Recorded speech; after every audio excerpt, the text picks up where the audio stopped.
Yang kedua, ini yang jarang dimanfaatkan teman-teman.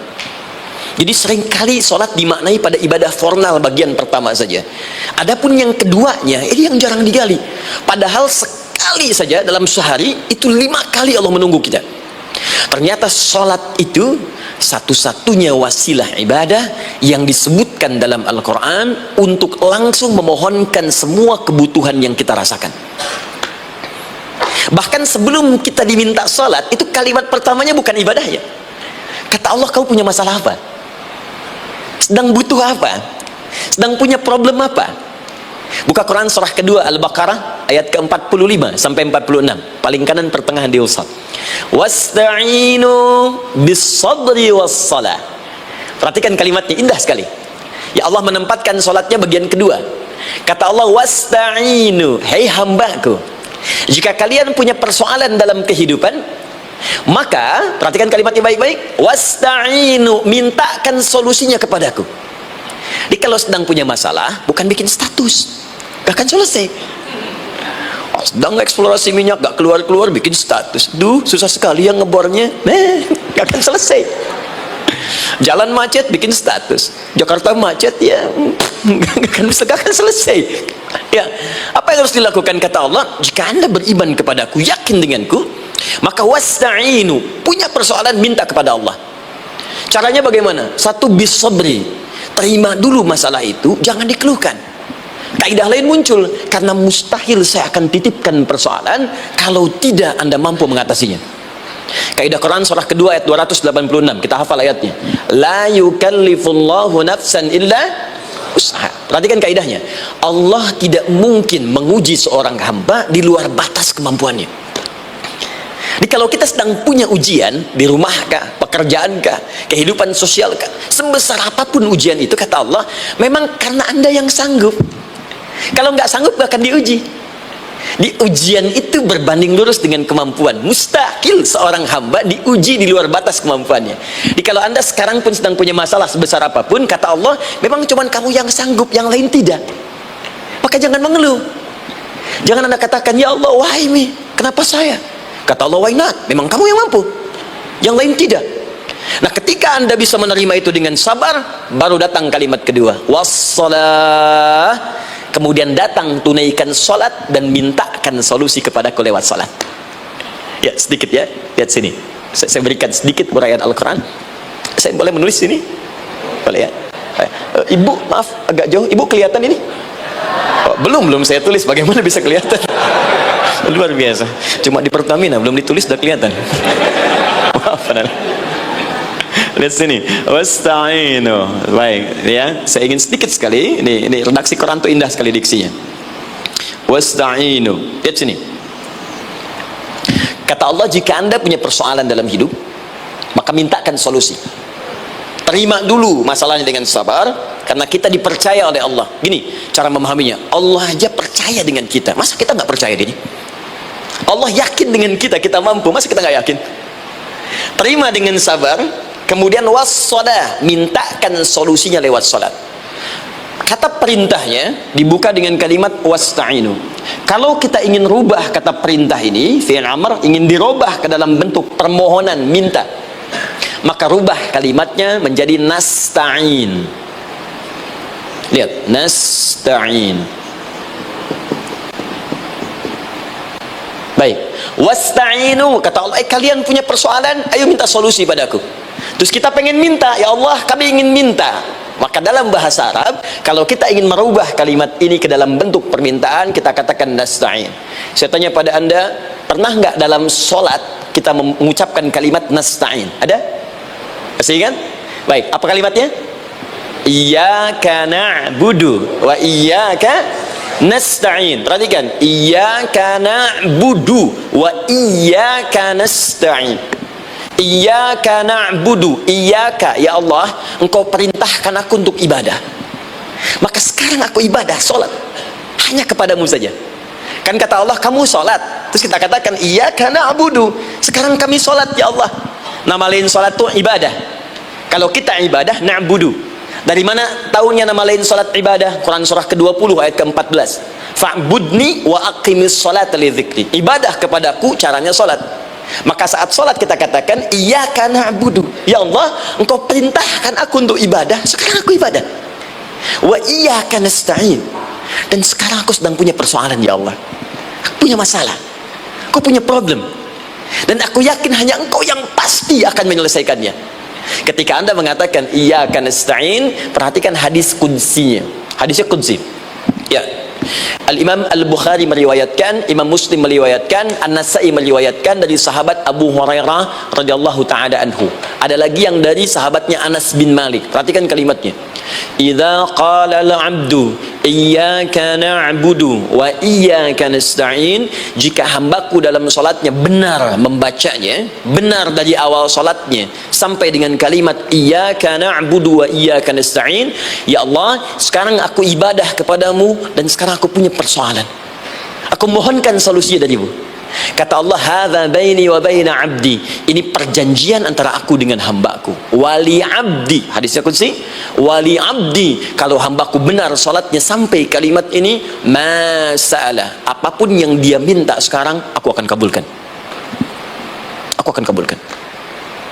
Pertanyaan saya, berapa di antara kita yang sholat sampai detik ini ribuan kali ruku dan sujud yang memanfaatkan momentum ini untuk memohon? Siapa di antara kita yang ketika sholat memohon kepada Allah solusi? Jangan-jangan selama ini sholat itu hanya menjadi formalitas saja. Takbir, ruku, sujud, salam, selesai. Takbir, ruku, sujud, salam, selesai. Padahal Allah sudah menunggu, hambaku, kamu itu punya masalah apa? Makanya setiap waktu dibagi 5 supaya hidup kita ringan. Subuh ke zuhur punya masalah, zuhur salat. Begitu kita mohon, tuntas masalah itu. Zuhur ke asar punya persoalan, asar salat. Dijawab oleh Allah, tuntas persoalan itu. Karena itu semua nabi dan rasul, bahkan orang soleh, ketika punya persoalan dalam hidupnya, even itu hanya menulis karya ilmiah, maka mereka akan memulai dengan sholat dan minta kepada Allah subhanahu wa ta'ala. Teman-teman kenal Nabi Zakaria? Bagus. Baik, di sana belum tulis, sudah kelihatan. Sini kenal Nabi Zakaria, alhamdulillah. Tapi nggak apa-apa, saya ke Sukabumi Pak, ada yang kenal Fir'aun. Kenal Fir'aun, kenal, bagus. Baik, Sukabumi hubun dunia, suka itu hubun, bumi itu dunia. Baik. Teman-teman, Nabi Zakaria itu diuji oleh Allah. Maaf, belum punya keturunan. Dan semua nabi punya ujian. Jadi jangankan kita, nabi aja yang jelas surganya punya ujian. Ya, Anda pernah sakit, Nabi Ayub sakitnya lebih parah dari kita. Ya, Anda di keluarga belum ada keturunan, Nabi Zakaria pernah lebih daripada kita. Sampai rambutnya memutih, fisiknya sudah letih, dan menurut medis, maaf sekali, istrinya divonis tidak mungkin punya keturunan, monofus dan mandul, mustahil. Secara klinis gak mungkin, secara medis tidak mungkin. Maka Allah tunjukkan satu isyarat yang sangat luar biasa. Jika Anda mendapati situasi makhluk mengatakan ini mustahil dan sudah angkat tangan, ini tanda pertama dari Allah, langsung tinggalkan pendapat manusia, langsung memohon kepada Allah. Maka turunlah beritanya di Quran surah ketiga Ali Imran ayat 38 sampai 39, paling kanan sebelah atas di mushaf. Sekarang perhatikan kalimatnya, saya mau sambungkan dengan Al-Fatihah tadi. Hunalika da'a Zakaria rabbah, di mihrabnya Nabi Zakaria salat bermohon kepada Allah. Qala rabbi habli min ladunka dzurriyyatan thayyibah. Kemudian ia berdoa, Rabbi habli, ya Allah yang maha memberi tanpa batas. Ini adab pertama, kalau teman-teman mau berdoa, sebut nama Allah sesuai dengan hajat kebutuhan kita. Itu yang disebut dengan al-asma'ul husna. Di asma'ul husna itu bukan nama-nama indah yang sekedar dihafal, bukan. Tapi nama yang diberikan oleh Allah sesuai dengan kebutuhan hidup kita. Dalilnya Quran surah ke-17 ayat 110, ya paling kanan sebelah atas di mushaf ke pertengahan. Ya, kata Allah, qulid Allah, jika Anda punya persoalan sebut nama Allah. Allah Awir Rahman atau Ar-Rahman. Ayyamma tad'u, tapi kalau Anda ingin spesifik meminta, falahul asmaul husna, pilih nama Allah, ia punya nama-nama yang indah sesuai kebutuhan kita. Jadi kalau teman-teman misalnya minta kelancaran rezeki, sebut ya Allah ya Razzaq. Anak mau ujian, ya Allah ya Al-Alim. Di proyek misalnya ada hambatan, ada gangguan, ya Allah ya Al-Jabbar ya Al-Malik. Ingin mudah mengatasi ujian, ya Allah ya Sabar, minta. Ya, jangan semuanya disebutkan, nanti jadi beban. Ya, Allahumma ya Rahman ya Malik ya Kudus ya Sabar, itu kan. Yang tadinya nggak punya masalah jadi macam punya masalah, gitu kan. Pilih salah satu. Nah, jika Anda ingin memohon pada satu hal yang mustahil menurut manusia, maka minta dengan menyebut nama Allah yang memberi tanpa batas mustahil di dalamnya. Nama Allah tersebut namanya Wahhab. Wahhab. Ya Allah, ya Wahhab. Al-Wahhab. Kalau kita rubah dalam bentuk permintaan, maka singkat kalimatnya dengan hab. Hab. Untuk sendiri habli, untuk banyakkan hablana. Rabbana hablana min azwajina wa dzurriyyatina qurrata a'yun. Nabi Zakaria minta karena sendiri yang mengalami situasi itu, maka beliau katakan, Rabbi habli, ya Allah, habli min ladunka, ya Allah yang tak punya batas dalam pemberian. Mereka mengatakan aku tak akan punya keturunan. Mereka mengatakan mustahil aku punya anak. Dan aku yakin Engkau memberi batas tanpa memberikan pemberian tanpa batas. Aku mohon darimu saja, darimu saja, dzurriyyatan thayyibah, keturunan-keturunan terbaik. Innaka sami'ud du'a. Engkau pasti mendengar doa saya. Kalau pada yang maha memohon saja, maha mendengar saja tidak mengabulkan, lantas kepada siapa lagi aku mesti minta? Tapi poinnya bukan itu. Poinnya adalah ini disampaikan oleh Nabi Zakaria dalam keadaan sedang sholat, masih berdiri dalam sholatnya.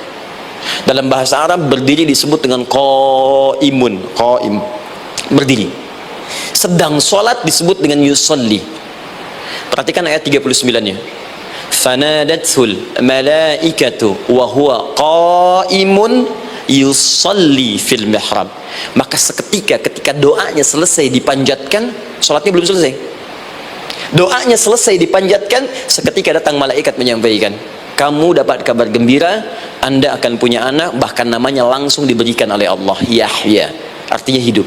Yang mustahil menurut manusia, lahir dari rahim seorang perempuan yang divonis menopause dan mandul, kata Allah, bagiku yang gak ada yang mustahil. Jadi dan hidup dia. Kapan itu terjadi? Masih sholat dan belum selesai dalam sholatnya, dalam keadaan berdiri. Sekarang saya tanya Anda, kita membaca iyyaka na'budu wa iyyaka nasta'in dalam keadaan ruku atau sujud? Sujud, berdiri, berdiri teman-teman, betul kan? Dalam keadaan berdiri saat baca Al-Fatihah, iyyaka na'budu wa saat kita mengatakan wa iyyaka nasta'in, Allah balik bertanya, apa yang kamu butuhkan? Nabi Zakaria itu sholat dulu baru minta. Kita umat Nabi Muhammad karena keutamaan nabinya, sebelum sholat dah ditunggu, butuh apa, mau minta apa. Karena itu saya ingin katakan, ayo manfaatkan momentum sholat ini. Jangan sekedar kita kemudian tunaikan formalitas tapi kita tidak mendapatkan keuntungannya. Ayo semuanya, dari mulai takbir sudah ada doa, ruku ada doa, bahkan sujud kita bisa perbanyak dalam bahasa hati kita untuk memohon kepada Allah Subhanahu wa taala. Jelas sampai di sini? Baik, mudah-mudahan insyaallah doa kita dikabulkan oleh Allah Subhanahu wa taala.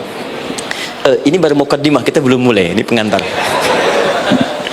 Tema kita hari ini tentang Al-Quran, dan mudah-mudahan kita diberikan insyaallah kelancaran untuk bahasan kita, dan topik ini insyaallah akan memberikan banyak manfaat dari apa yang kita kerjakan dalam keseharian kita. Saya mohon izin untuk melambatkan bacaan karena tadi hanya mengantarkan saja. Teman-teman, kenapa mesti Al-Quran? Apa esensi Al-Quran? Dan kenapa Al-Quran diwahyukan pada Nabi Muhammad SAW? Apakah khusus untuk sekedar dibaca, atau ada satu nilai yang sangat penting yang justru itu mengandung nilai mukjizat yang paling dalam dari Al-Quran?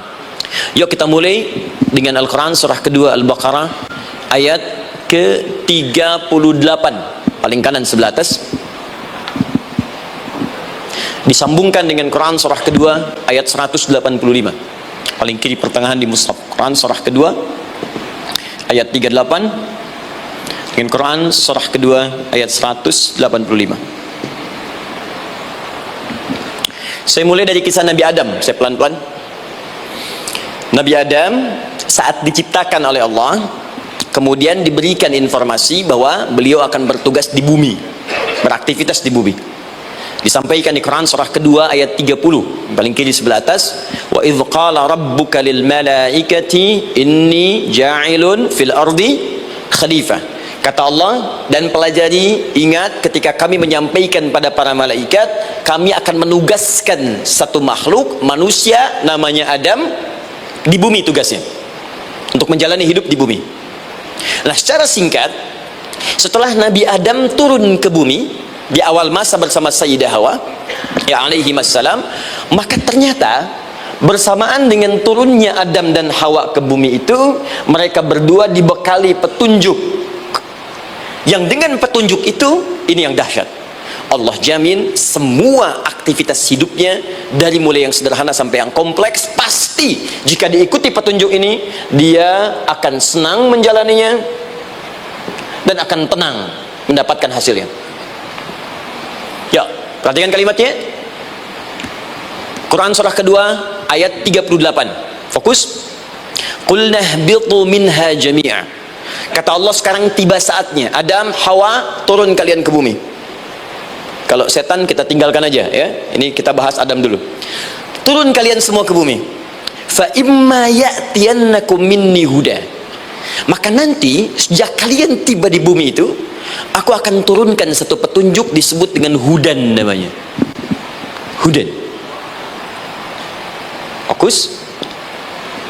Faman tabi'a hudaya, maka jika Anda dan keturunanmu mengikuti semua detil di petunjuk ini, fala khaufun 'alaihim wala hum yahzanun, maka aku pastikan engkau dan seluruh keturunanmu akan menjalani hidup di muka bumi dengan tenang dan senang. Fala khauf, khauf itu gelisah, takut. Lawan dari takut apa? Tenang. Lawan dari gelisah, tenang. Kata Allah, jika Anda mengikuti tuntunan hidup yang ini, maka saya jamin semua hidupmu tenang. Walahum yahzanun, dan saya pastikan selama hidup di muka bumi itu kalian tidak akan pernah bersedih. Senang. Lawan sedih itu senang. Jadi ternyata kita itu diminta tugas di bumi itu bukan untuk dipersulit. Jadi kalau ada yang hidup sampai saat ini sedih deh, di rumah tangga sedih, di kantor nggak tenang, pasti di antara poinnya bukan nggak mampu senang, tapi boleh jadi yang hidup ini tidak membaca petunjuk kehidupannya. Anda kerja di perusahaan, teman-teman ada yang di Pertamina, ada yang di yang lain. Kalau Anda nggak ikuti petunjuk, kan pekerjaan tidak akan berlangsung dengan nyaman, kan? Kalau Anda nggak ikuti aturannya, bagaimana bisa mengerjakan petunjuk itu dengan nyaman? Maka apalagi hidup yang kompleks. Kata Allah, sejak Adam saya turunkan, sudah ada petunjuk kehidupan, saya namakan dengan hudan. Anda ikuti petunjuk ini, maka langsung jaminan dari Allah, semua yang Anda jalani dalam hidup pasti saya jamin senang dan tenang. Petunjuk ini disebut apa? Hudan. Nah, agak cepat. Di setiap masa Nabi Adam selesai hidupnya, generasi kemudian berkembang, datang lagi Nabi Nuh sampai ke Nabi Muhammad SAW. Perhatikan baik-baik. Setiap berganti generasi akan turun hudan sesuai dengan kebutuhan masyarakatnya pada saat itu. Baik, Nabi Musa menerima kitab apa namanya? Nabi Musa Taurat. Taurat disebut hudan dalam Al-Quran. Muncul Nabi Musa, kitabnya disebut Taurat. Perhatikan baik-baik. Tahukah teman-teman ketika Taurat disebutkan dalam Al-Quran? Buka Quran surah ke-17 ya, ayat yang kedua. Wa ataina Musal kitaba, kami berikan kepada Musa kitab. Lihat, wa ja'alnahu hudan li bani Israil, dan kitab yang kami berikan itu yang disebut Taurat, Ali Imran ayat yang ketiga, wa anzalat Taurata wal Injil, kami berikan Taurat kepada Musa. Nah, saat Allah turunkan Taurat itu hudan li bani Israil, isi Taurat ini adalah petunjuk kehidupan khusus untuk Bani Israel saja, umatnya Musa. Jadi kalau umat Nabi Musa mengikuti petunjuk hudan Taurat ini, kata Allah, saya jamin semua hidupnya tenang dengan senang. Nabi Isa turun Injil, Injil disebut hudan dalam Al-Quran. Dan yang terakhir, saya cepat karena waktu kita terbatas, ketika Allah menurunkan Nabi Muhammad SAW dan dipilih sebagai Rasul, maka saat yang bersamaan beliau pun diberikan petunjuk untuk umatnya. Dan dahsyatnya petunjuk itu pun disebut dengan hudan. Buka Quran surah kedua ayat 185. Syahrul Ramadan alladzi unzila fihi al-Quran. Di bulan Ramadan itu, kata Allah, saya turunkan Al-Quran. Kenapa saya turunkan Al-Quran? Hudal linnas. Saya jadikan Quran ini sebagai petunjuk, pedoman hidup linnas, bukan terbatas untuk satu komunitas, tapi untuk seluruh manusia sampai kehidupan berakhir. An-Nas disebutkan 241 kali dalam Al-Quran, menunjuk pada semua manusia tanpa kecuali. Ini bedanya Al-Quran dengan kitab sebelumnya. Taurat hanya untuk kalangan tertentu saja. Jadi selesai nabinya, selesai kitabnya. Injil hanya kalangan tertentu saja. Nabinya selesai, selesai kemudian misinya. Tapi Al-Quran tidak. Ini kalimat pertama langsung dari Allah. Walaupun nabinya wafat, tapi karena Al-Qurannya didesain oleh Allah untuk seluruh manusia sampai kehidupan berakhir, maka pasti Al-Quran itu di setiap masa akan mampu dijadikan pedoman dalam kehidupan. Jadi prinsip pertama, ketika Allah menurunkan Al-Quran, sebenarnya tujuan utamanya bukan sekedar dibaca, bukan. Tapi di dalamnya itu ada petunjuk hidup, Pak, Bu. Dan yang buat, yang menciptakan kita. Bukankah Anda kalau ingin memperbaiki sesuatu akan datang kepada penemunya, penciptanya? Anda punya handphone, ada masalah, kan datangnya ke counter handphone. Anda punya mobil, ada persoalan, bukankah datangnya ke dealer? Sekarang kita ingin tahu persoalan hidup kita, ingin tahu gambaran hidup kita, ingin tahu misi dan visi hidup kita. Kemana kita kemudian bertanya? Pada pencipta kita. Nah, kata Allah, ketika saya utus manusia pertama kali ke bumi, saya sudah turunkan bagaimana cara menjalani kehidupannya. Dan ternyata berita baiknya untuk kita diberikan oleh Allah satu petunjuk utuh, langsung disebutkan, isinya disebut dengan Al-Quran. Jadi dari Al-Fatihah sampai dengan An-Nas, dia bukan bacaan biasa. Semua di dalamnya ada petunjuk kehidupan kita, dari mulai bahkan dalam kandungan sampai kita wafat kepada Allah Subhanahu wa taala. Kalau diikuti petunjuk ini, langsung turun jaminan dari Allah, hidup kita pasti akan tenang dan nyaman. Saya bacakan cepat ya, tapi nggak usah ditulis. Nanti kalau teman-teman agak terlambat mengikutinya, Anda buka kembali rekamannya, Anda boleh runtutkan kembali. Saya baca cepat saja, dan ini insya Allah Anda hanya akan temukan dalam Al-Quran. Nanti saya berikan rahasia di akhir sebelum kita akhiri. Yuk, satu, Anda silahkan bandingkan dengan buku manapun, referensi manapun, Anda hanya akan temukan dalam Al-Quran.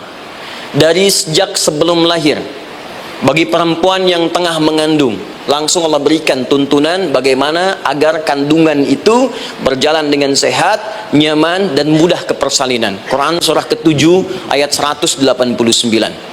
Perkembangannya bisa diamati dan dicek kemudian, ya, baik ke dokter atau yang lain. Nanti perkembangannya disebutkan di Quran surah ke-22 ayat ke-5. Dirinci lagi di Quran surah ke-23 ayat 11, dari 9 sampai dengan 13. Kemudian mulai terlahir, dari lahiran diberi petunjuk oleh Allah. Nih, berikan ASI maksimal 2 tahun. Kalau ingin berhenti sebelum 2 tahun boleh, begini caranya. Quran surah kedua ayat 233. Dari sampai usia 2 tahun menjelang balik, kata Allah berikan 4 pendidikan dini. Ini turunannya disebutkan 1, 2, 3, 4. Jika Anda ajarkan ini, maka anak ini akan tumbuh. 1, dekat dengan Allah. 2, dijamin taat pada orang tuanya. 3, dia akan baik dengan lingkungannya. Dan 4, dia akan bertahan dalam kebaikan sampai dia dewasa. Quran surah ke-31 ayat 13 sampai dengan 19. Usia 7 tahun, ya, mulai dia balik misalnya, dia akan mulai belajar bagaimana cara belajar yang baik supaya cepat paham, gampang mengerti. Turun Quran surah ke-9 ayat 122. Amalannya di Quran surah 96 ayat yang pertama. Kemudian rinciannya diturunkan di Quran surah kedua ayat 282 di ujung ayatnya. Lalu bagaimana mencari sekolah yang bagus, majlis yang baik, guru-guru yang baik, diturunkan Quran surah ke-58 ayat ke-11. Dicontohkan tentang Maryam dan Nabi Isa alaihissalam di Quran surah ketiga ayat 35 sampai dengan 37. Naik lagi, dia mulai dewasa, ya, mulai bergaul, bahkan kadang-kadang merantau, punya tempat komunitas berbeda. Bagaimana supaya dia bergaul tidak terpengaruhi oleh lingkungan yang tidak baik. Maaf ya, kadang-kadang ibu yang sudah mengandung, melahirkan, ayah mencari nafkah, tiba-tiba anak pergi bahkan ke kampus, ke sekolah, dapat teman yang gak bagus, pulang-pulang mengecewakan Anda. Dan bagaimana menemukan tempat-tempat yang baik untuk bisa menjaga perilaku anak ini? Ditemukan nanti di Quran surah ke-49 ayat ke-13-nya. Dirinci perkembangannya di Quran surah ke-12 Yusuf ayat 2 sampai dengan ayat 29-nya. Sampai ketika dia akan mulai kemudian menikah, kata Allah, pilih pasangan yang baik dengan ta'aruf, berikan mahar yang sempurna. Quran surah ke-4 ayat ke-4. Kemudian dia mulai menikah, kata Allah, sebelum menikah pelajari dulu fikih nikah. Banyak orang yang menikah tapi karena tidak belajar tentang persoalan rumah tangga, apa yang akan terjadi di rumah tangganya. Detil Pak, Bu. Kata Allah, ini kalau kamu berbuat begini akan ada miskomunikasi. Kalau ada miskomunikasi persoalannya akan begini, solusinya begini. Maka diturunkan dasarnya di Quran surah ke-30 ayat 21, detilnya di Quran surah ke-4 ayat 34 sampai dengan 35. Paling kiri sebelah atas sampai dengan ke tengahnya. Anda berlanjut, diterangkan oleh Allah, hei, tugas suami saat mulai pertama kali menikah, maka tugas yang pertama siapkan untuk mencari nafkah. Bagaimana caranya ya Allah? Diturunkan oleh Allah. Satu, jangan takut kehilangan rizki. Jangan pernah mencuri, jangan pernah ngambil punya orang, karena punya kamu akan saya berikan sempurna. Kamu ngambil punya orang, maka kamu akan menyulitkan diri sendiri. Itu akan dikembalikan pada yang berhak. Ya, turun Quran surah ke-51 ayat 22. Dirinci, begini cara nyarinya. Quran surah kedua ayat 168. Kalau Anda ingin cepat baru bergerak, rizkinya sudah dapat. Quran surah kedua ayat 172. Ada yang dahsyat, dia belum keluar, rizkinya yang mendatangi dia. Jadi nanti di Al-Quran ada 8 jenis rizki. Di antara yang paling hebat, ada yang belum Anda datang, rizkinya sudah menjemput. Ada orang mendatangi rizki, ada rizki mendatangi dia. Contoh, Al-Imam Asy-Syafi'i sedang berdiskusi dengan Imam Malik, gurunya. Kata Imam Asy-Syafi'i, Syekh, rizki itu mesti saya cari dulu, baru kita dapat. Kata gurunya, ya Syafi'i, ada rizki yang cukup kita beramal dekat kepada Allah, dia akan datang tanpa kita cari dengan ikhtiar manusia. Kata Syafi'i, mustahil. Kata Quran kan kita kerja dulu, baru datang. Kata Imam Malik, gurunya, kamu yang belum sampai, kita amalkan ini, rizki datang. Maka berhenti sampai di situ. Imam Syafi'i pamit. Di jalan tiba-tiba beliau mendapati ada panen anggur, Pak, Bu. Terus dipanggil sama yang punya kebun. Ya, pemuda, katanya, sini, mau bantu nggak? Kalau kamu bantu, kami berikan anggurnya. Maka beliau bantu panen, petik, sampai setelah selesai diberikan anggur yang besar-besar, hanum. Senyum, senang beliau. Ternyata senangnya bukan karena dapat anggur, senangnya karena merasa pendapatnya benar. Kalau saya nggak bantu panen ini, nggak akan dapat saya anggur. Cuma karena saya bantu, saya diberi ini. Maka rasa senangnya inilah dibawa kemudian kepada gurunya, ingin laporan. Tapi perhatikan adabnya. Dia tidak mengatakan, guru, nih saya benar, kalau saya nggak ikut panen, nggak dapat saya ini. Perhatikan kalimat Asy-Syafi'i. Guru, tadi saya di jalan, dipanggil oleh pemilik kebun, ikut panen anggur. Begitu saya bantu, saya diberikan anggur ini. Beliau tekankan dengan kalimat yang kencang pada kalimat, begitu saya bantu, saya dapat anggur ini. Imam Malik tersenyum mengatakan, Masya Allah, Syafi'i, luar biasa. Ini siang begitu panasnya, tadi saya mau keluar ngajar, terfikir di benak saya, Allah, kalau ada anggur yang besar-besar, enak rasanya. Tiba-tiba kamu datang bawa anggur. Ini Imam Syafi'i kerja dapat sesuatu, Imam Malik terfikir sesuatu, datang rezeki. Itu ada di Quran surah ke-7, teman-teman, ayat ke-96, paling kanan sebelah atas di mushafnya. Baik, teruskan dulu. Ya, Anda dalam mencari kerja, ingat, kalau Allah yang sampaikan pasti terjadi. Jangan dikira mudah. Kata Allah, akan ada persaingan, akan ada kadang-kadang singgungan, akan ada tantangan. Maka mulai petakan tantangan apa yang akan Anda lalui saat Anda mulai mencari nafkah itu. Maka turun Quran surah kedua ayat 214, paling kanan sebelah bawah. Am hasibtum an tadkhulul jannata. Hei, apa kamu mudah begitu saja mengira akan sukses dalam pekerjaanmu? Bahkan bisa diartikan surga, ingin masuk surga. Walamma ya'tikum mathalul ladzina khalau min qablikum. Sebelum engkau diuji seperti orang sukses dulu pernah sukses. Lihat mereka. Nggak ada orang sukses yang instan. Cuman balikan telapak tangan dapat, tidak. Kata Allah, lihat orang-orang dulu. Lihat orang-orang hebat dulu. Bagaimana mereka bisa kaya, bisa sukses, bisa punya posisi. Masat umul ba'sa, petakan olehmu tantangan apa yang akan dihadapi saat engkau bekerja itu. Satu, kata Allah, ba'sun, ada yang ringan. Ya, ba's. Ba'sa jama' dari kata ba'sun. Dua, dara', dia sudah menengah, jama' dari kata durun. Tiga, zilzal, ini yang paling tinggi puncaknya. Jadi kalau Anda sudah mendapatkan ini, yakinlah, berarti Anda akan mendapatkan posisi yang tinggi. Karena mustahil orang besar diuji dengan ujian yang kecil. Zilzal, ini bagian ketiga. Ba'sa, ba'sun, mulai. Kira-kira tantangan-tantangan ringan apa saja yang akan Anda hadapi? Ya, kalau saya contohkan misalnya dengan contoh yang lain singkat, Anda mau ke masjid, ingin konsisten, mulai hijrah, ingin dekat dengan Allah, tiba-tiba yang tadinya nggak mau ke masjid, mulai ke masjid, diuji dengan hujan. Hujan kecil, rintik-rintik, shower.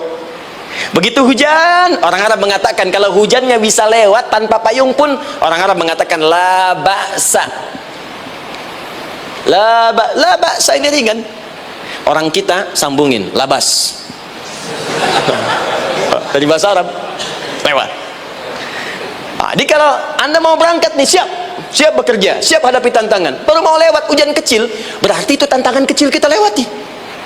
Macet, petakan, cari jalan yang kemudian sempurna, jalan yang kosong, buka Google-nya, buka Waze-nya, buka map-nya, cari. Jadi kalau pada yang kecil aja belum kita lewati, bagaimana mendapatkan yang besar? Anda mau ke masjid, dikasih hujan kecil, mau berangkat gak jadi. Papa, kenapa gak jadi? Hujan mah, kan ada payung. Takut riak. Tuh. Setelah itu darwa, maaf, tantangan fisik. Kadang-kadang mulai ke fisik, mulai mengganggu, ya. Maaf, dirincikan kemudian oleh Al-Quran. Turun Quran surah ke-21 ayat 87 sampai 88, kisah Nabi Yunus alaihissalam. Yunus beraktivitas, bekerja, bukan berarti nggak ada tantangan. Kadang-kadang dibawa, kadang-kadang diusir, kadang-kadang Anda dapat misalnya proyek, kadang-kadang sudah mulai masukkan tender, tiba-tiba gagal, diserobot orang, kadang-kadang orang yang dapat, Anda yang ngajukan, itu biasa. Kata Allah itu biasa, bukan cuma Anda, yang lain pun ada. Bukankah Allah ajarkan kisah Sayyidah Hajar alaihissalam dengan Ismail? Bukankah bolak-balik naik Safa Marwah, kadang di atas, kadang di bawah, kadang lihat peluang sampai Marwah ternyata bukan air. Terkadang Anda yang bekerja, tim yang lain yang mendapatkan karena kerja keras Anda, bisa jadi terjadi. Bukankah yang kerja keras Hajar yang dapat Ismail? Mungkin Anda yang konsep, yang dapat minyaknya orang lain. Mungkin Anda yang kerja, kan yang suksesnya teman Anda, gak ada masalah. Dan itu kemudian akan bermanfaat bagi Anda. Tidak mungkin setiap keringat yang keluar dari diri kita mustahil, kecuali akan melahirkan manfaat yang kembali pada diri kita. Tantangan. Tapi yang paling dahsyat, ini yang gak ditemukan di sebagian referensi yang kita baca. Ketika Allah menjelaskan semua tahapan-tahapan tantangan ini sampai ke puncaknya zilzal. Zilzal itu kalau bahasa sekarang gempa. Ada ujian yang menggoncang hati kita. Ketika Anda kerjakan, ya Allah, tantangannya dahsyat. Kenapa mesti saya, ya Allah? Kau nggak selesai-selesai, ya Allah. Itu wajar, teman-teman, itu biasa. Kata Allah, orang dulu saja mengatakan, mata nasrullah, kapan ini selesai? Berbahagialah kalau teman-teman sudah mendapatkan tantangan puncak yang paling tinggi ini. Ini artinya Allah sedang mempersiapkan Anda menjadi orang besar di kemudian hari.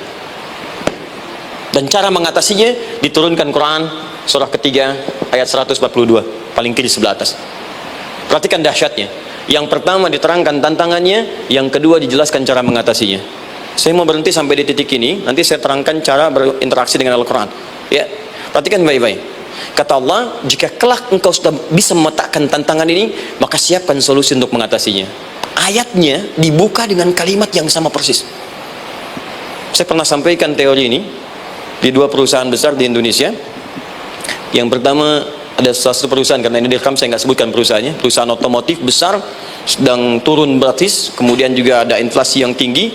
Terus saya terangkan teori Quran, dia praktekkan berhasil, Pak. Padahal saat itu saya presentasi di depan non muslim. Selesai se-Indonesia dikumpulkan, saya bedah tentang ini dan mereka berhasil sampai sekarang naik lagi.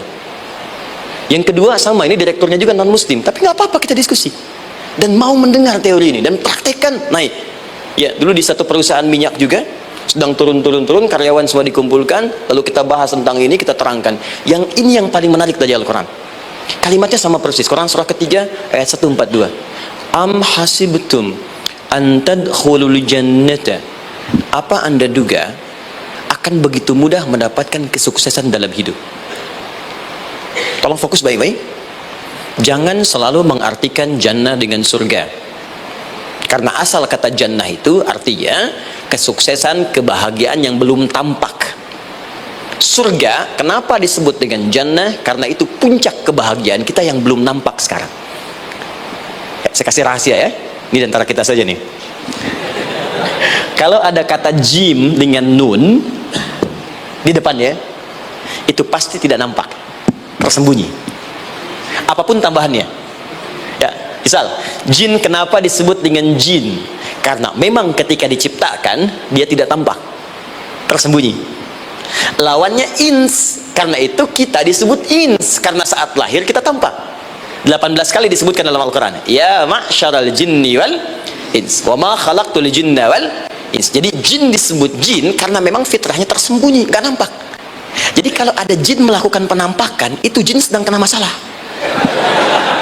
sedang keluar dari fitrah. Sama dengan manusia, harusnya tampak. Jadi kalau ada manusia yang senang sembunyi-sembunyi, dia sama dengan, bukan saya yang bilang, sedang punya masalah. Ke kantor sembunyi-sembunyi, hati-hati Pak Alfian tuh. Biasa ada pintu depan, masuk pintu belakang. Suami di rumah buka WA sembunyi-sembunyi, Bu, hati-hati itu. Pulang lewat pintu belakang, berarti sedang punya persoalan dalam hidup. Setiap ada jim dengan nun, pasti tersembunyi. Ibu punya janin, rahim, dalam rahim ada janin.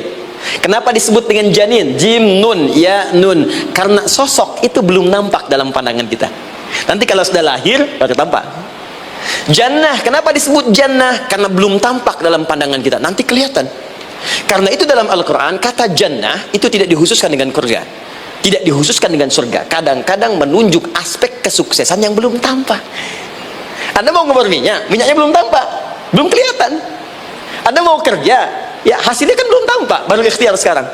Karena itu orang Arab disebut kaya kalau mereka mendapatkan kebun yang tak tampak sebelumnya. Kebun anggur, bukan kurma, kalau kurma banyak. Kebun anggur, ada apel, ada jeruk, sampingnya ada sungai-sungai, disebut dengan jannah.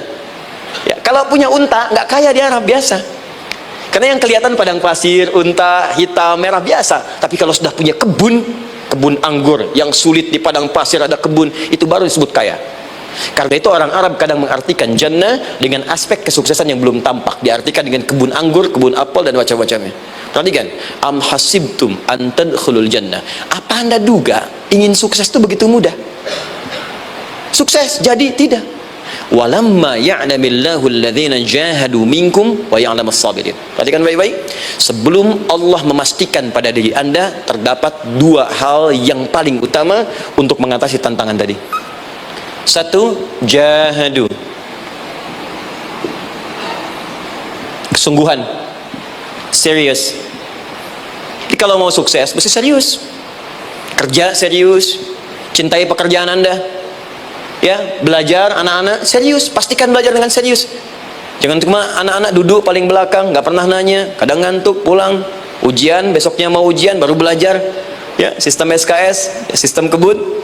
Ya, kadang-kadang sejam, Bu, Pak. Saya pernah ada orang di luar ngadu waktu di Libya, Ustadz, gimana ini orang Indonesia? Kenapa? Saya belajar 3 bulan, besok mau ujian. Teman antum orang Indonesia pinjam catatan saya, baru semalam dia dapat 8, saya 7,5. Saya bilang, Anda belum tahu sistem SKS itu. Baik, ya. Tapi itu bukan solusi. Begitu ujian selesai, ilmu lupa. Itu poinnya. Jadi kalau hanya sekedar ilmu dipakai untuk ujian, pada prakteknya nggak akan terpakai. Ini banyak anak sekolah sekarang hanya belajar untuk ujian saja. Padahal kalau dipraktekkan, kadang kaitan dengan agama tinggi, Bu, Pak. Fisika itu dengan agama itu tinggi. Gaya F1 sama dengan F2, gaya gerak sama dengan gaya dorong. Gaya sedikit, maka keluarnya sedikit. Pukul kencang, bunyinya kencang. Imannya kalau kuat, amalan jadi banyak. Iman sedikit, amal pun sedikit. F berbanding lurus dengan P, hukum Pascal. Gaya berbanding lurus dengan tekanan. Masuk bab akhlak. Makin banyak gaya, makin banyak tertekan.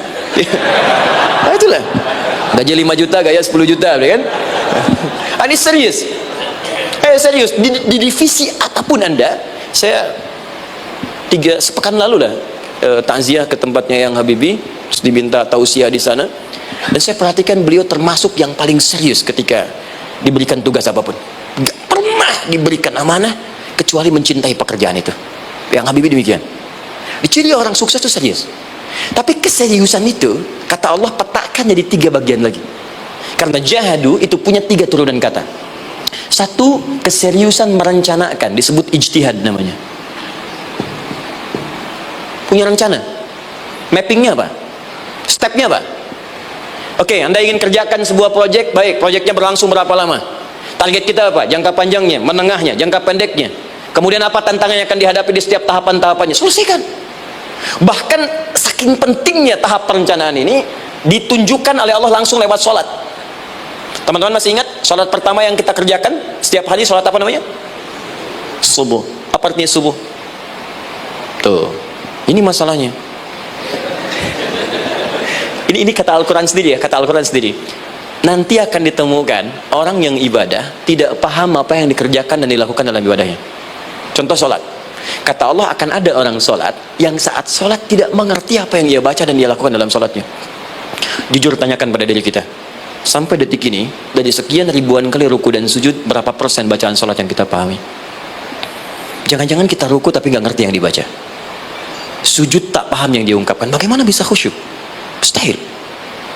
Kembali ke sini, kenapa sholat pertama itu disebut dengan subuh? Teman-teman, ternyata semua nama sholat dari subuh sampai isya plus bacaan dan gerakan dari takbir sampai salam itu bukan sekedar gerakan semata. Semua ada artinya, ada maknanya, dan diajarkan oleh Nabi langsung. Subuh disebut dengan subuh. Ada dua kata. Satu fajar, Quran surah ke-17 ayat 78, Inna Qur'an al-fajri kana mashhuda. Kedua subuh di surat At-Takwir, was subhi idza tanaffas.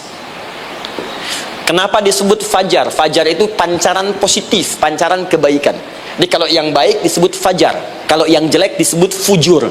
Fujur ada di Quran surah 91 ayat 7 sampai 8. Wa nafsi wa ma sawwaha fa'alhamaha fujuraha wa taqwaha. Fujur itu rambatan gelombang buruk yang muncul dari nafsu. Ya, ditembuskan ke elemen tubuh kita. Misal gini. Tiba-tiba pengen marah. Ya, di tubuh kita mengatakan melotot, maka ini ada pancaran di hati kita nyambung kemudian ke mata. Ini rambatan dari sini ke mata disebut fujur namanya. Mau ke tangan pukul, masuk ke tangan. Itu rambatannya disebut fujur namanya. Ya. Yang baiknya disebut fajar. Ya, misal saya ingin sholat, tiba-tiba hati mengatakan sudah azan, merambat ke kaki, cepat melangkah, cepat wudhu. Nah, itu rambatannya disebut fajar namanya, atau infajar. Ini pasti ada, ya. Fujur nama lainnya nafsu. Disebutkan 115 kali dalam Al-Quran. Takwa, rambatan fajar, sumbernya takwa, disebutkan 115 kali dalam Al-Quran. Di jiwa kita ada takwa, ada nafsu. Takwa yang dorong malaikat disebutkan 88 kali dalam Al-Quran. Nafsu yang dorong setan disebutkan sama 88 kali. Di setiap Anda akan mengerjakan satu hal, pasti akan yang mendorong pada yang baik, akan mencegah dari yang baik itu nafsu. Pasti itu. Pak Alpian mau tanda tangan proyek, tiba-tiba disodorkan, Pak, ini Pak, kok begini proyeknya? Perbaiki, karena ada yang nggak beres. Tapi fee-nya lumayan Pak, 1 miliar. Nggak bisa. Jiwa takwa mengatakan jangan terima Pak. Bapak mengatakan maaf, ini jari tahiyat, gak akan pernah dipakai maksiat. Perbaiki, datang lagi. Ini Pak, kok sama? Fee-nya diperbaiki Pak, 100 miliar. Nafsunya mulai berkata, terima. Takwanya bilang, jangan. Akhirnya beliau katakan, tangan tahiyat gak akan pernah dipakai maksiat. Tapi tunggu, saya istiqoroh dulu.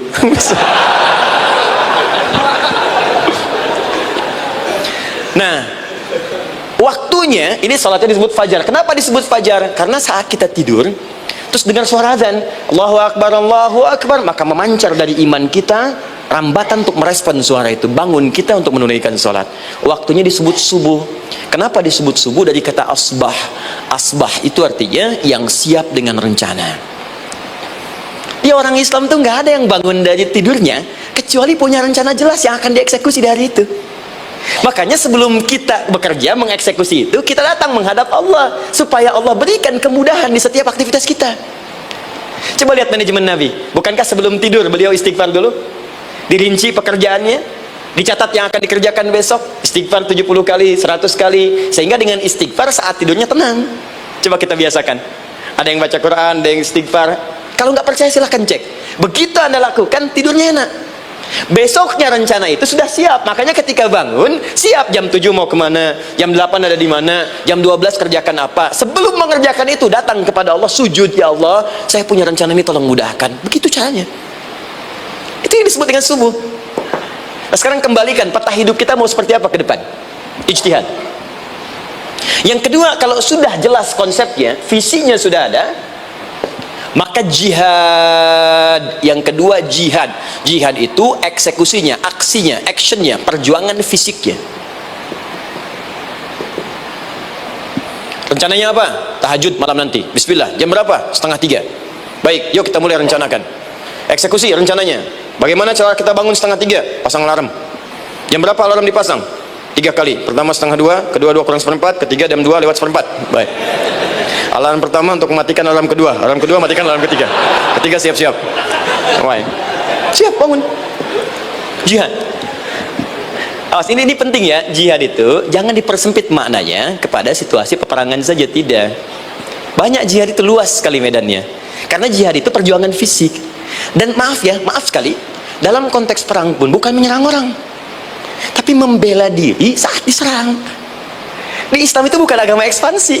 Cek di sejarah, nggak ada Islam menyerang. Yang ada itu membela diri saat diserang, atau saat orang lain dizalimi dan kita diminta untuk terlibat, kita membantu. Ini bukan dalam konteks sekarang yang banyak dibincangkan, tembak orang, bom orang, nyerang orang, bukan. Itu waktu kejadian bom Tamrin itu pertama, saya di Lampung posisinya. Itu begitu meledak, tuar. Pertanyaan pertama Pak di Badistan ini, Ustaz, apakah bom di Jalan Tamrin termasuk jihad fisabilillah? Saya bilang, Pak, sependek pengetahuan saya, jihad fisabilillah itu jihad di jalan Allah, bukan di jalan tamrin. Kaidahnya beda. Nah, misal mencari nafkah itu jihad. Cari nafkah jihad. Quran surah keempat ayat 34, paling kiri sebelah atas. Tugas pertama ketika menikah, kata Allah, ar-rijalu qawwamuna 'alan nisa. Setiap lelaki itu diminta oleh Allah untuk mengatur bagian rumah tangganya. Jadi pemimpin di rumah tangganya. Ya bima faddalallahu ba'dahum 'ala ba'din, karena diberikan kemampuan untuk memimpin. Di pemimpin itu ada di suami. Dan ciri khas pemimpin, Bu, biasanya ciri khas pemimpin apa, Bu? Bukan tegas, bukan. Ciri khas pemimpin itu tidak mau dipimpin. Makanya kalau ada sesuatu, masukkan lewat usulan, jangan beri saran. Kalau saran susah, itu pemimpin. Baik, tapi yang paling luar biasa kata Allah, perhatikan kalimatnya indah sekali. Wa bima anfaqu min amwalihim. Saya berikan tugas untuk mencari nafkah. Ketika seorang lelaki bertugas mencari nafkah, ingat ya, konteks apapun, kalau perempuan nanti bekerja bukan nafkah poinnya. Bisa hobi, ya, bisa aktivitas, tapi nafkah kalau sudah menikah itu ada pada suami. Perempuan tidak. Kalaupun tidak dilarang perempuan bekerja, tidak. Sayyidah Aisyah mengajar, ada yang para sahabiah jadi perawat, ya, ada yang pengajar. Banyak dulu sahabat Nabi yang perempuan mengajar. Ya, kan ada pelajaran-pelajaran khusus perempuan. Ya, ada bagian perawat, ada dokter. Ini kan yang ngandung perempuan, masa yang periksa laki-laki? Ya, ada bagian perempuan tertentu. Itu silahkan bekerja, boleh. Tapi nafkah laki-laki. Begitu lelaki meniatkan pekerjaannya karena Allah untuk mencari nafkah, itu setiap langkahnya jihad fisabilillah. Wafat, syahid. Maaf ya, apakah selama Anda bekerja sudah diniatkan ibadah? Jangan-jangan cuma kerja aja. Kalau cuma kerja, apa bedanya Anda dengan yang belum beriman? Anda wafat juga, kerja di gedung yang sama, berangkat menemukan kemacetan yang sama. Apa bedanya iman kita dengan yang lain? Satu, kita pasti wafat, pasti pulang. Dan kita nggak bisa pilih, ya nggak bisa pilih. Antum bisa duluan, saya belakangan mungkin. Atau ditukar, saya belakangan, Anda duluan mungkin. Atau memang saya bisa duluan, ya, duluan menyolati Anda. Ya, paham ya? Jadi ibu di rumah jihad, Bu, pada anak, perawat, mengandung itu sudah jihad. Jadi kalau wafat dalam proses saya melahirkan atau sedang mengandung itu syahid. Itu jelas nggak ada perbedaan pendapat. Anak-anak yang sekolah niatkan ibadah, Bu, Pak. Mohon maaf ya, mesti ada bedanya. Iman kita di rumah mesti itu terpancar kepada anak-anak. Ajarkan mereka sekolah yang baik. Pilih sekolah yang mengajarkan sholat, mengajarkan baca Quran. Sekarang banyak kok, fisikanya bagus, Qurannya bagus, kimianya bagus, sholatnya juga bagus. Cari, kalau bisa dunianya bagus, akhirat bagus, kenapa hanya pilih dunia saja? Siapkan, itu jihad.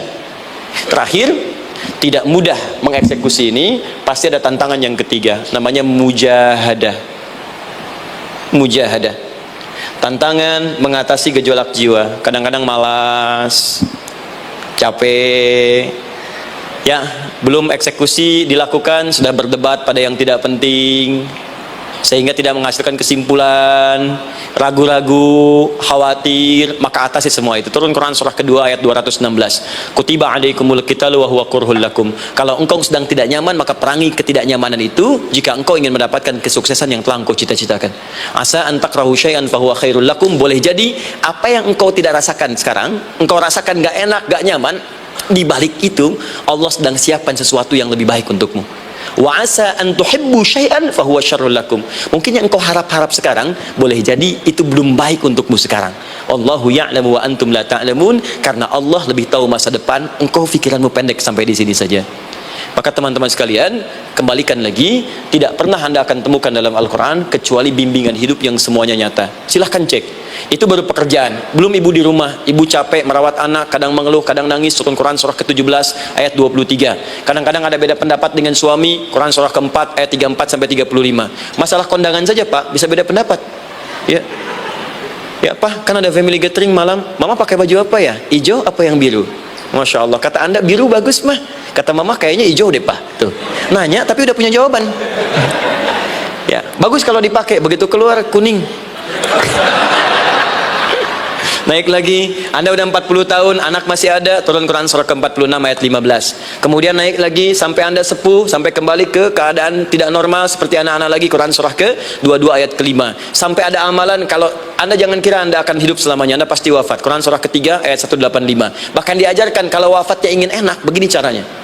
Pelajari Pak, jangan cuma dunia, kita akan meninggal. Ini ada di Quran, kalau pengen meninggalnya enak, begini caranya. Ya kalau nggak percaya silahkan amalkan. Nanti kita akan lihat di akhir. Ya, betul akan kelihatan. Quran surah ke-89 ayat 27 sampai 30. Kalau kalian nggak pelajari ini, silahkan kata Allah, saya berikan yang ini yang kedua sampai dipukulin malaikat. Quran surah ke-8 ayat ke-50. Sampai di alam kubur dijelaskan, kalau nanti Anda wafat, Anda pindah ke alam kubur, kalau ingin di kuburnya terang, nyaman, banyak rezekinya, lakukan amalan Quran surah ketiga ayat 169 sampai 172. Tapi kalau Anda abai, Anda akan seperti Firaun dulu. Setiap pagi sampai petang ditampakkan neraka. Quran surah ke-40 teman-teman sekalian disampaikan oleh Allah langsung ya, dari ayat 45 sampai 46 ya. Sampai terjadi kiamat disampaikan Quran surah ke-75. Sampai dihisab, ada yang masuk surga tanpa hisab, Quran surah kedua ayat 25. Ada yang masuk neraka tanpa hisab. Ada. Kan yang kita tahu surga aja, masuk neraka tanpa hisab ada. Quran surah 18 ayat 99 sampai dengan 100. Sampai disebutkan surga yang paling indah nomor 1 bersama Nabi dan orang-orang soleh. Jadi kalau Anda masuk sini, tetangga Anda semua Nabi. Ya, depannya Nabi Ibrahim, belakangnya Nabi Musa misalnya, samping kiri Nabi Yusuf, ya, samping kanan Nabi Muhammad SAW. Itu cuma 3 golongan: orang soleh, para syuhada, orang-orang jujur dalam kehidupan dunianya. Jadi kalau Anda jadi pekerja yang jujur, taat kepada Allah, Anda berpotensi masuk surga bersama semua Nabi dan Rasul yang pernah diutus. Ya, baik itu ada di Quran surah keempat ayat ke-69. Ada yang kedua di taman surga, Quran surah ke-51 ayat 15 sampai dengan 18. Ada yang surga seluas langit dan bumi, Quran surah ketiga ayat 133 sampai 134. Ada yang neraka yang biasa, ya, sebiasa-biasa nerakanya kebakar juga, Quran surah 4 ayat 56. Tingkat paling tinggi neraka jahanam untuk 2 golongan, munafik, ingat, munafik dan kafir. Jadi kalau Anda pun muslim, jauhi perbuatan munafik, karena munafik akan mengantarkan langsung ke dalam neraka jahanam. Quran surah keempat ayat 140. Mana yang tidak ada? Mana yang nggak ada di Quran? Semua ada. Bisnis ada, ya, birokrasi ada, diplomasi ada, mengajar ada, ilmu ada. Karena itu saya mau tutup, jika kita ingin benar mengeluarkan petunjuk ini seperti orang dulu pernah melakukannya, maka kata Allah melalui lisan Rasulullah, turun Quran surah ke-29 ayat ke-45. Satu ini aja kita kerjakan, insya Allah ini akan beda kita rasakan. Utlu ma uhya ilaika minal kitab. Jika kalian kemudian hidup di muka bumi, maka keluarkanlah bimbingan dari Al-Quran sesuai dengan kebutuhan kita secara tematik. Utlu itu dari kata tilawah. Tilawah itu baca, pahami, amalkan. Karena itu setiap kita baca Al-Quran, di sampingnya pasti ada yang menerjemahkan supaya kita paham. Betul kan? Ketika ada yang baca Al-Quran, di sampingnya ada siapa? Ya, sari tilawah kan? Baik, sari tilawah itu bahasa Indonesia. Ya, sari, sebetulnya tilawah saja. Tapi mungkin saat yang menerjemahkan dulu pertama di Indonesia namanya Bu Sari. Karena itu disebut sari tilawah. Ya, kalau Adi mungkin ada tilawah gitu kan. Nah, jadi teman-teman, caranya begini, Anda keluarkan sesuai kebutuhan. Enggak semua ayat Quran mesti kita kaji. Kalau mau dari awal dari akhir, bagus. Kalau baca silahkan, hatamkan, Nabi juga hatamkan. Tapi kalau Anda ingin ambil sesuai passion kita, Anda pebisnis, kenapa nggak mengeluarkan ayat bisnis di Quran? Teman-teman yang diperminyakan, keluarkan ayat-ayatnya ada. Quran surah At-Tur, surah 52 itu, keluarkan. Ya, wal bahrul masjur. Dan jika Anda akan melakukan eksplorasi di laut, carilah laut yang punya, nih, kualifikasi begini. Yang di bawahnya ada endapan tanah yang melahirkan api, kata Allah tuh. Itu potensial ada minyaknya. Kalau yang kerja di batu bara, turun Quran surah Fatir, surah 35 ayat 27 sampai 29. Ini jenisnya. Ada yang kelihatan dari jauh, ada yang harus digali, ada yang kelihatan dari jauhnya kelihatan hijau, ada kelihatan menghitam. Disebutkan langsung. Ada. Jadi kenapa nggak Anda turunkan dalam bentuk-bentuk tematik yang itu bagian kita? Ada yang pokok, ada yang spesifik. Yang pokok tentang sholat, karena semua orang sholat. Tentang ayah. Anda jadi ayah berapa tahun? Kenapa nggak dikeluarkan di Quran ayat-ayat tentang ayah? Kenapa nggak dikeluarkan di Quran ayat-ayat tentang ibu? Jangan jauh-jauh dulu bicaranya. Tentang belajar. Nah, nanti eksekusinya, kalau mau cepat, buka kitabnya Al-Imam Al-Bukhari. Ada kitab hadis, saya akhiri, yang dikarang oleh Al-Imam Al-Bukhari dan sangat populer.